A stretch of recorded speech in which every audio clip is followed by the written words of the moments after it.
जी, election commission हम वही इस्तदा लेकर आए हैं जो मुल्क के अब कूचे कूचे से आ रही है कि 8 फरवरी को 2 वाक़यात हुए। एक मैं समझता हूँ पाकिस्तानी कौम ने जमहूरियत से अपनी वाबस्तगी का इजहार एक शानदार तरीके से किया। जिस तरह उस दिन वोट पड़ा, तमाम पाबंदियों के बावजूद, तमाम खौफ के बावजूद लोग आए, उन्होंने वोट डाला और ऐसे वोट डाला जिसने उनके उनके जज्बात की अक्कासी की, उनकी जो सोच है उसकी अक्कासी की। लोगों ने खौफ के बुत वाक़तन उस दिन तोड़े और ये एक ऐसा रूपरवर मंजर था। उस दिन सारा दिन बतौर कैंडिडेट में पोलिंग स्टेशंस में फिरा, बच्चे बच्चियां बूढ़े आकर बगलगीर हुए मुझसे और उन्होंने कहा हम आज अपना एतमाद आपके हवाले कर रहे हैं, आपने इसकी निगहदाश्त करनी है। अंकल, बेटा, हर किस्म के अलकाबात से नवाजा गया हमें और हम बहुत खुश थे कि पाकिस्तानी कौम ने जमहूरियत के साथ, इस रियासत के साथ अपनी वाबस्तगी का इजहार उस तरीके से किया है जो आइन और कानून चाहते हैं। एक बड़े खुशगवार माहौल में आकर लोगों ने वोट डाले और अपनी अपनी वाबस्तगी का इजहार किया। लेकिन ये सब कुछ बदल गया उस दिन शाम 10 बजे के बाद। उस दिन शाम 10 बजे किसी ने यह फैसला किया कि पाकिस्तान की जमहूरियत पर हमला करना है, मखसूस हलकों में जो नताइज हैं उनको तब्दील करना है। अब ये फैसला किसका था? ये उन हलकों में फर्दन फर्दन किसी ने ये फैसला किया, उन हलकों में जो लोग थे जो फैसला करने की सकत रखते थे, या ये फैसला कहीं और हुआ, मुझे इसका इल्म नहीं है। लेकिन उसके बाद जो मंजर हमने देखा वो अंदोनाक था। मुझे खुद हल्का यानी 128 में वहाँ के आरओ ने, उनमें मैं 90,000 से जायद की लीड से जीत चुका हूँ ये इलेक्शन यानी 128 से। लेकिन अगले दिन 1 बजे जो फॉर्म 47 शाया किया गया उसमें मेरी जीत को 12,000 वोटों से शिकस्त में तब्दील कर दिया गया। मुझे 1,60,000 वोट दिखाए गए और मेरे मद्दे मुकाबिल को 1,72,000, जबकि हमारे पास जो फॉर्म है उनमें उनके वोट 60,000 से ऊपर नहीं जाते। लिहाजा एक ऐसा हौलनाक अमल किया गया, 1,10,000 वोट जाली जो हैं वो कहीं से पैदा करके डाले गए। ये जमहूरियत की तौहीन तो है ही, कि उन लाखों लोगों की तौहीन है जिन्होंने उस दिन बाहर निकलकर वोट डाला। हम इस तौहीन के खिलाफ खड़े हैं, जो एतमाद को ठेस पहुंचाई गई है लोगों के, उसके लिए हम खड़े हैं। हम लड़ते रहेंगे। देखिए, मुझे बहुत अफसोस हो रहा है, हम जो मुकदमे लड़ रहे थे 2017 में, वो क्या मुकदमे थे? हम यही कह रहे थे कि अदालती अमल के जरिए रजीम चेंज नहीं होना चाहिए इस मुल्क में। अवाम को मौका दें कि वो मुंतखब करें किसने हुकूमत में रहना है, किसने हुकूमत में नहीं रहना। ऐसा नहीं होना चाहिए कि आप JITs बनाएं, अदालतों को बिठाएं और उनके जरिए किसी के नाम पे सुर्ख लकीर लगाएं और उसको बाहर निकाल दें। हम उस उसूल के लिए तब भी लड़ रहे थे और मैं उस उसूल के लिए आज भी लड़ रहा हूँ। ये काम जमहूर के हवाले करें, अवाम के हवाले करें, उन्हें वोट डालने दें, उनके वोट को वाक़तन इज्जत दें। और आज मुझे अफसोस है कि जो अवाम के वोट की इज्जत की बात करते थे वो आज इस बेतौकीरी और बेइज्जती की बुनियाद पर हुकूमत कायम करना चाहते हैं। मुझे नहीं पता, देखें ये बात तो शवाहिद से करनी चाहिए। मुझे इतना पता है कि धांधली हुई है, मुझे ये पता है कि धांधली कैसे हुई है, आरओज़ ने और पुलिस अफसरान ने क्या रोल अदा किया है, वो सब मेरे सामने है। आरओ साहिबान और पुलिस अफसरान ने जो मौजूद थे मौके पे आरओ के दफ्तरों में, उन्होंने लोगों को पकड़ पकड़ कर उम्मीदवारों को बाहर निकाला, दरवाजे बंद किए, मारपीट की और उसके बाद जो दस्तावेजात बनाई जिनका अब हमने तकाजा किया है कि दिखाएं हमें किस बुनियाद पे ये 1 लाख की लीड जो है उसको 12,000 की शिकस्त में तब्दील किया गया। देखिए, लॉयर कम्यूनिटी शायद ना इकट्ठी हो और ये ज़रूरी भी नहीं है। मैं समझता हूँ अवाम को इकट्ठा होना चाहिए, हर शरीफुन नफ्स शख्स को इस मामले में इकट्ठा होना चाहिए। इसका ताल्लुक सियासत से नहीं है, ये सियासत से बहुत ऊपर की उसूली बात है।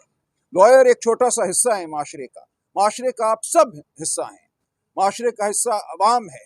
हमें बतौर अवाम, बतौर पाकिस्तानी एहतजाज करना है कि ऐसा मत करो, इसका बेनिफिशरी कोई भी हो, इससे मजरूब कोई भी हो, हमें इस उसूल के लिए खड़े होना है। ये तो फिर एक बात किसी हद तक मफरूज़े की होगी, लेकिन ये बात तो वाज़े है कि जो 8 फरवरी को इंटरनेट बंद हुआ, जो 8 फरवरी को फ़ोनों के जो डेटा पैकेजेस हैं उनको बंद किया गया, उसकी वजह से ये तमाम धांधली हुई है। अगर उस दिन इंटरनेट बंद ना होता तो प्रिजाइडिंग अफसरान अपने अपने पोलिंग स्टेशन से बराह रास्त इलेक्ट्रॉनिकली फॉर्म 45 जो हैं वो इलेक्शन कमीशन की डेटाबेस में भेजते और ये तमाम जो झगड़ा हमारे सामने है ये ना होता। इस झगड़े को पैदा किया गया इंटरनेट को बंद करके, उस दिन फ़ोन सर्विसेज को बंद करके।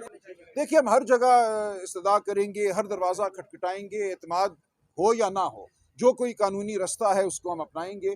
अब एतमाद होना ज़रूरी नहीं है, हमारे पास जो रास्ता है उसको अपनाएंगे, वरना जो बात है वो तो हम करते ही रहेंगे। देखिए, मुझे नहीं पता, मुख्तलिफ मुकदमात के मुख्तलिफ हक़ाइक़ होते हैं। किसी मुकदमे में वो ये कह सकते हैं कि रोको फॉर्म 47 को, किसी में कह सकते हैं ना रोको। इससे कोई उमूमी तासुर नहीं लेना चाहिए। सर, ये बताइएगा कि 76 सालों में हमेशा से धांधली के इल्जामात एक दूसरे के ऊपर लगते रहते हैं, दुरुस्त लगते रहें। देखिए, धांधली का मामला खत्म कब होगा? नहीं होगा ख़त्म जब तक रियासत फैसला नहीं करेगी कि धांधली नहीं करनी, नहीं होने देनी। धांधली को सिर्फ रियासत ख़त्म करा सकती है, और जब हमें नज़र ये आ रहा है कि रियासती अहलकार धांधली में शामिल थे। देखिए, यहाँ धांधली फरीकैन के दरमियान बहुत कम हुई है, हुई होगी वो, लेकिन असल धांधली आरओ और पुलिस अफसरान ने की है। तो ये फरीक तो नहीं थे बज़ाहिर, इन्होंने क्यों ये हरकत की? क्यों आरओ साहिबान ने पुलिस अफसरान को कहा कि निकाल दो इन लोगों को मेरे दफ्तर से? कानून का तकाजा है कि कंसोलिडेशन जो है वो फरीकैन कैंडिडेट की मौजूदगी में होगी। हमें नज़र आना चाहिए था कि कौन सा फॉर्म 45 एक प्रिजाइडिंग अफसर लेकर आया है, उसके मुताबिक इंदराज हुआ है या नहीं हुआ। जब हमें कमरों से निकाल दिया गया तो हमें क्या पता कि उन्होंने जो नंबर डाले हैं वो कहाँ से लेकर डाले हैं। जो है वो दायर की है, कल गालिबन सुनवाई होगी। देखिए, उम्मीद का होना ना होना गैर अहम है। मेरे लिए एक जो रास्ता है उस पर मैंने चलना है, वो रास्ता कानून का, आइन का रास्ता है। उसमें यही मेरे सामने एक ज़रिया है कि मैं अपना एहतजाज जो है, जो अपनी इस्तदा है, वो आगे बढ़ाऊँ। और जो हुआ है मेरी नज़र में वो इतनी फाश धांधली है कि कोई भी इदारा, कोई भी जज, कोई भी इलेक्शन कमीशन उसको झुटला नहीं सकेगा। देखिए, मेरे सामने, देखिए मैं कैसे कहूँ, मैंने कह दिया ना, आरओ और पुलिस अफसरान ने की है। उनको किसने कहा था, मेरे पास उसका कोई सबूत नहीं है। मुझे तो ये नज़र आया कि आरओ साहिबान के दफ्तर में धांधली हुई, करने वाले आरओ साहिबान थे और उनके माविन थे पुलिस अफसरान। ये दो किरदार तो बिल्कुल सामने हैं और मैं खुलकर इनका नाम लेता हूँ। मैं अपने हल्के के हवाले से कोई तामुल नहीं समझता, मैंने ट्वीट में नाम भी लिए हैं, लेकिन इसके पीछे कौन है ये मुझे नहीं मालूम। मैं अब सुप्रीम कोर्ट के हवाले से नहीं कुछ कह सकता। उन्होंने तो इसलिए बहाल किया था कि उस वक्त देर बहुत हो गई थी। आरओज़ की तैनाती को बहुत पहले चैलेंज होना चाहिए था और गालिबन किया भी गया था। वो पिटिशन लगी 2 हफ्ते के तातुल से थी। ये बिल्कुल आरओज़ का किरदार जो है वो मैं समझता हूँ इंतहाई अफसोसनाक है। और आरओज़ को हम कहाँ से लाएं, आसमान से लाएं, मुझे नहीं पता, लेकिन आइंदा इलेक्शनों में मैं समझता हूँ हमें ज़रूर जुडिशल अफसरान पे को फोकियत देनी चाहिए, इंतज़ामी अफसरान पे।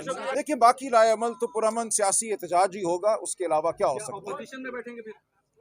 देखिए, उसमें कोई मुज़ायका नहीं है, जो भी नंबर बनते हैं पार्लियामेंट में उसके मुताबिक हमें काम करना है। लेकिन असल बात उसूल की है, असल बात हुकूमत साजी की नहीं है। एक लूली लंगड़ी हुकूमत अगर कोई आज बना भी लेता है, एक झूठ पर मबनी हुकूमत, तो वो क्या कर लेगा इस मुल्क के लिए या अपनी सियासत के लिए। सियासत वही अब अवाम ने बता दिया कारगर होगी, कामयाब होगी, जो उसूलों पर मबनी है। किसी पार्टी का हिस्सा बन सकते हैं और इस हवाले से भी पार्टी की सतह पर फैसला होगा। इक्का दुक्का लोगों ने अगर कुछ किया है, गद्दारी की है, तो वो ठीक है, उनकी सियासत मैं समझता हूँ खत्म हो गई। लेकिन जो दूसरा मामला है दीगर पार्टियों से इल्हाक का या उनको ज्वाइन करने का, उसका ताल्लुक है रिजर्व सीट से। जो खातीन की और माइनॉरिटीज़ की रिजर्व सीट्स हैं वो हासिल करना मैं समझता हूँ हर एक का हक है। हम जिन नंबरों में हैं पार्लियामेंट में, हमें उसके तनासुब से वो सीटें मिलना चाहिए। और उसके लिए अगर हमें किसी को ज्वाइन करना पड़ता है तो यकीनन करेंगे, और ये फैसला भी एक आध दिन में पार्टी की सतह। अच्छा, आपका गिरबान पकड़ा देखिए, उस हवाले से हम ज़रूर कोई कार्रवाई करेंगे ठीक वक्त पे। इस वक्त मौका जो है वो इलेक्शन को दुरुस्त करने का है। बाकी तमाम जो बातें हुई उनका ज़रूर हम मुहासबा करेंगे। देखिए, ये सियासी अमल है। मेरा ख्याल है कि लोगों में अब शऊर है, मेंबरान में भी शऊर है, वो वफादार हैं पार्टी के, वो रहेंगे। और अगर ये फैसले जो होने चाहिए जिस तरह आइन और कानून के मुताबिक, तो कोई वजह नहीं कि हमारी अक्सरियत। वो भी तो वफादार थे जिन्होंने कल रात अपनी वफादारी तब्दील की, उन्होंने हल्फ भी दिया था। ठीक है, वफादारी तब्दील होना कोई नहीं, मेरा नहीं ख्याल ये बड़ी तादाद में ऐसा होगा। और इंशाअल्लाह अदालतों से फैसलों के बाद, इलेक्शन कमीशन से फैसलों के बाद हमारी अक्सरियत भी कायम होगी। ये भी बिल्कुल दुरुस्त एक मौक़िफ़ है। देखिए, लूली लंगड़ी हुकूमत तो हमने देख लिया कि जिसने भी बनाई उसने अपनी सियासत को नुकसान पहुँचाया और आवाम के लिए कुछ नहीं कर सका। तो अगर तो एक ऐसी हुकूमत बनने जा रही हो जहाँ आप कुछ करने के काबिल ना होंगे, जहाँ आप सारा वक्त रहीन होंगे किसी और के, तो मैं समझता हूँ ऐसी हुकूमत नहीं बनानी चाहिए। हुकूमत को मुस्तहकम होना चाहिए। देखिए, ये मामूली बात है, 1-2 लोगों के जाने से कोई फ़र्क नहीं पड़ता। जिन लोगों ने PTI को छोड़ा, वो परवेज़ खटक हो या कोई और हो, आपने देखा वो 0/0/0 हो गए। लिहाजा कोई फ़र्क नहीं पड़ता। PTI अब इलेक्टेबल्स की पार्टी नहीं है। PTI को किसी, देखिए, टेक्निकली चूंकि उनको इंडिपेंडेंट करार दिया है, तो इसलिए देखेंगे ये कोई बड़ा वाक़या नहीं है और आप देखेंगे बड़ी तादाद में ऐसा होगा भी नहीं। सलमान अकरम साहब ये बता दीजिएगा कि अगर आपके पास जो पाकिस्तान तहरीक इंसाफ को मखसूस नशिस्तें मिलनी है, कानून क्या कहता है कि आपने जो तरजीही लिस्टें तो एडवांस में देनी थी, अगर वो नहीं मिलती तो नहीं, क्या होगा? अगर किसी और पार्टी ने तरजीही लिस्टें दी हुई हैं और हम उस पार्टी को ज्वाइन करते हैं तो उन तरजीही लिस्टों में मज़ीद नामों का इजाफा किया जा सकता है, तो ये बिल्कुल मुमकिन होगा।